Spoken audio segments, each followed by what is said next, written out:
Ini adalah sekelompok pencuri yang begitu pintar. Mereka mencuri emas tanpa melepaskan satu tembakan pun. Lihat bagaimana mereka melakukannya. Peretas mengukur lokasi berangkas dan pria itu menyelinap ke lantai target. Di atas langit-langit lantai berikutnya terdapat berangkas yang penuh dengan emas. Para komplotannya membuat persiapan untuk pemindahan di lantai bawah dan mengecat langit-langit sesuai dengan ukurannya.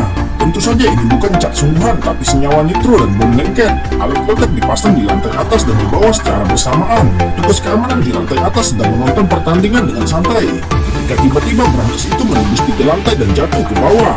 Ketika petugas keamanan bereaksi, ia mendapati seorang telah melarikan diri dengan berangkas tersebut. Petugas keamanan segera mengendarai speedboat untuk mengejar. Tanpa mereka sadari, berangkas yang sebenarnya berada tidak jauh. Saat ini di dalam air di bawah rumah, mereka hanya punya waktu 7 menit untuk memindahkan emas. Pria tua itu adalah ahli dalam membobol kunci. Tak ada berangkas di dunia ini yang tidak bisa dibukanya. Dia dengan cepat menuliskan data roda gigi.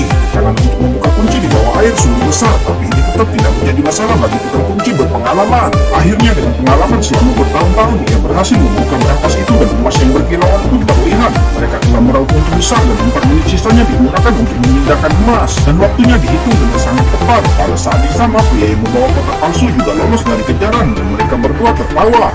Dan kemudian mereka semua tiba di tempat yang aman, di mana para pencuri membuka kotak dan merayakan kemenangan mereka.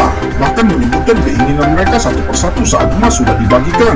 Kelompok itu berkendara kembali ke rumah, tapi saat mereka melewati sungai, mereka diserang dari kedua sisi. Pada saat yang sama, seorang pria mengeluarkan pistol dan mengarahkan ke rekannya. Ternyata orang ini adalah pengkhianat dan bergabung dengan orang luar untuk merampok teman-temannya. Pria itu menembak salah satu rekannya hingga tewas. Tentu saja ia memikirkan hal ini, jadi dia berencana untuk membunuh orang-orang ini. Melihat hal itu, pengemudi menginjak pedal gas hingga jatuh ke bawah es. Pengkhianat itu menembak mobil itu tanpa henti dengan senapan otomatis. Tapi untungnya tekanan air mengurangi sebagian besar kerusakan dan semua orang bersembunyi di dalam mobil.